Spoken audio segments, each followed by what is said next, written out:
വർക്കലയിൽ അച്ഛനെയും മകനെയും തട്ടിക്കൊണ്ടുപോയി കൊലപ്പെടുത്താൻ ശ്രമം. വടശ്ശേരിക്കോണം സ്വദേശികളായ അനിൽകുമാർ, മകൻ അച്ചു എന്നിവരാണ് ആക്രമണത്തിന് ഇരയായത്. നഗരൂരിലെ പണിതീരാത്ത വീടിന്റെ മുറിയിൽ ചങ്ങലയ്ക്ക് കെട്ടിയിട്ടതിനു ശേഷം പൂട്ടിയിട്ടു. പോലീസ് എത്തിയാണ് ഇരുവരെയും മോചിപ്പിച്ചത്. ജോലി നൽകാമെന്ന് പറഞ്ഞാണ് അനിൽകുമാറിനെ വിളിച്ചു വരുത്തിയത്. വീട്ടിൽ നിന്ന് നാടൻ ബോംബുകൾ, തോക്ക്, ചങ്ങലകൾ, മറ്റ് മാരകായുധങ്ങൾ എന്നിവ കൂടി കണ്ടെത്തിയിട്ടുണ്ട്. പരിക്കേറ്റ അനിൽകുമാറിനെയും അച്ചുവിനെയും ആശുപത്രിയിൽ പ്രവേശിപ്പിച്ചു. അനിൽകുമാറിന്റെ ഭാര്യയും അപായപ്പെടുത്താൻ ശ്രമിച്ചിരുന്നു. പ്രതികൾക്കായി പോലീസ് അന്വേഷണം ശക്തമാക്കിയിട്ടുണ്ട്. അരുൺ സോളമൻ വിവരങ്ങൾ നൽകും. അരുൺ, ഒരു കുടുംബത്തെ ആകെ ഇത്തരത്തിൽ ക്രൂരമായി ഉപദ്രവിക്കുന്നു, ട്രാപ്പ് ചെയ്യുന്നു, അവരെ പെടുത്തുന്നു, ആക്രമിക്കുന്നു. ഇതാരാണ് ഈ സംഘം? ഇവരുടെ ഉദ്ദേശം എന്തായിരുന്നു ശരിക്കും? ഇവരുടെ വീട്ടിൽ നടത്തിയ പരിശോധനയിൽ മാരകായുധങ്ങളൊക്കെ ആണല്ലോ കണ്ടുപിടിച്ചിട്ടുള്ളത്. ഇത് വലിയ ഗുണ്ടാ സംഘമോ മറ്റോ ആണോ?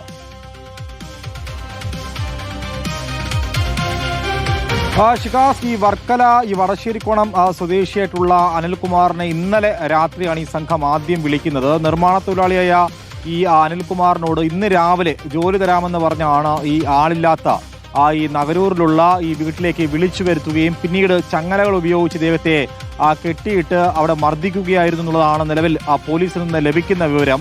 ഇതിൽ ഈ അച്ഛന് സുഖമില്ല എന്ന് പറഞ്ഞാണ് ഈ അനിൽകുമാറിന്റെ മകൻ അച്ചുവിനെയും ഈ സംഭവ സ്ഥലത്തേക്ക് വിളിച്ചു വരുത്തി സമാനമായ രീതിയിൽ തന്നെ മർദ്ദിച്ചു എന്നുള്ളതാണ്. ഏറ്റവും ഒടുവിൽ ഇന്ന് വൈകുന്നേരത്തോടു കൂടി തന്നെ 5 മണിക്ക് ഈ അനിൽകുമാറിന്റെ ഭാര്യയെ സമാനമായ രീതിയിൽ വീട്ടിൽ നിന്ന് വിളിച്ചു വരുത്താനായിട്ട് ഈ സംഘത്തിലുള്ള ഒരാൾ തന്നെ ബൈക്കിൽ ഈ മകൻ അച്ചുവുമായിട്ട് ഈ വടശ്ശേരിക്കോണത്തെ വീട്ടിലെത്തി. ഈ സമയത്താണ് അച്ചു ഈ വർക്കല ഈ പഞ്ചായത്ത് പ്രസിഡന്റിനെ വിവരം വീട്ടിൽ കയറിയ സമയത്ത് അറിയിക്കുകയായിരുന്നു. പിന്നീട് പഞ്ചായത്ത് പ്രസിഡന്റാണ് വർക്കല പോലീസിനെയും നഗരൂർ പോലീസിനെയും ഈ വിവരം അറിയിക്കുകയും അതിസാഹസികമായിട്ടാണ് ഈ വീട്ടിൽ നിന്നും ഇപ്പോൾ ഈ അനിൽകുമാറിനെയും മകനെയും രക്ഷപ്പെടുത്തിയത്. ഇതിലേറെ പ്രധാനപ്പെട്ട ഒരു കാര്യം, ഇത് എന്തിന്റെ അടിസ്ഥാനത്തിലാണ് ഇവരെ ഈ ഒരു കുടുംബമായിട്ട് ഇവരെ അപായപ്പെടുത്താനുള്ള ഒരു ശ്രമം നടത്തിയെന്നുള്ളത് വ്യക്തത വന്നിട്ടില്ല. പക്ഷേ ഈ സംഘത്തിലെ ആരെയും ഇവർക്ക് തിരിച്ചറിയാൻ കഴിഞ്ഞിട്ടില്ല എന്നുള്ളതാണ്. പക്ഷെ അതേസമയം കുറച്ച് നാളുകൾക്ക് മുമ്പ് ഇവരുടെ മകളെ ഒരു കല്യാണാലോചനയുമായി ബന്ധപ്പെട്ട് ഒരു സംഘം വന്നിരുന്നു. പക്ഷെ അവർക്ക് വിവാഹം നടത്തി കൊടുക്കാനായിട്ട് കുടുംബം ഒരുക്കമായിരുന്നില്ല എന്നും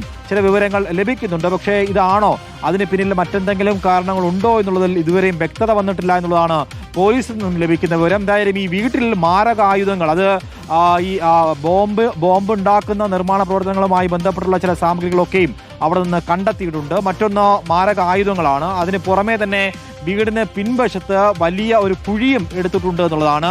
ഇവരെ അപായപ്പെടുത്തി കൊന്നു കുഴിച്ചു മൂടാനുള്ള എന്തെങ്കിലും ശ്രമമാണോ ഈ സംഘത്തിന് പിന്നിൽ പ്രവർത്തിച്ചതെന്ന് അറിയില്ല. പക്ഷേ ഇതുവരെയും ആരെയും പിടികൂടാൻ സാധിച്ചിട്ടില്ല എന്നുള്ളതാണ് ഏറ്റവും പ്രധാനപ്പെട്ട ഒരു വസ്തുത. ഈ സംഘം, ഈ പോലീസ് ഇവരെ തേടി വരുന്നുണ്ടെന്ന് മനസ്സിലാക്കിയ ഉടൻ തന്നെ ഇവർ ഈ നഗരൂരിലെ ആളൊഴിഞ്ഞ വീട്ടിൽ നിന്നും കടന്നു കളയുകയായിരുന്നു എന്നുള്ളതാണ് നിലവിൽ നഗരൂർ പോലീസിൽ നിന്നും ലഭിക്കുന്ന വിവരം. പോലീസ് ഈ സംഘത്തെ പിടികൂടാനുള്ള ശ്രമം ഇപ്പോൾ ഊർജിതമാക്കിയിരിക്കുകയാണ്. നിലവിൽ ഇവരെ ഈ ചങ്ങല കെട്ടിയിട്ട് മർദ്ദിച്ച ഇവരെ ആരെയും ഈ അനിൽകുമാറിനോ മകൻ അച്ചുവിനോ തിരിച്ചറിയാൻ കഴിഞ്ഞിട്ടില്ല. ഇവർക്ക് മുൻപ് പരിചയമില്ലാത്ത ആൾക്കാരാണ് എന്നുള്ളതാണ് അനിൽകുമാർ പോലീസ് നൽകിയിരിക്കുന്ന വിവരം. എന്തായാലും ഏറെ ഞെട്ടിപ്പിക്കുന്ന ഒരു സംഭവമാണ്. കാരണം ബോംബ് ബ്ലാസ്റ്റിന് ഉപയോഗിക്കുന്ന ഈ സാമഗ്രികൾ അടക്കമുള്ളവ ഈ വീട്ടിൽ നിന്ന് കണ്ടെത്തിയിട്ടുണ്ട്. മറ്റൊന്ന്, ഈ അനിൽകുമാറിനെ ആളൊഴിഞ്ഞ വീട്ടിൽ കൊണ്ടുവന്ന് പാർപ്പിക്കുമ്പോൾ തന്നെ ആ വീട്ടിനകത്ത് ഒരു സ്റ്റുഡിയോ പോലുള്ള സംവിധാനങ്ങൾ, അതായത് സൗണ്ട് പ്രൂഫ് സംവിധാനങ്ങളുള്ള ഒരു മുറിയിലാണ് കെട്ടിയിട്ട് മർദ്ദിച്ചത്. അവിടെ അകത്തുനിന്ന് നിലവിളിച്ചാൽ പോലും പുറത്ത് കേൾക്കാൻ കഴിയാത്ത രീതിയിലുള്ള ഒരു മുറിയാണ്. അപ്പോൾ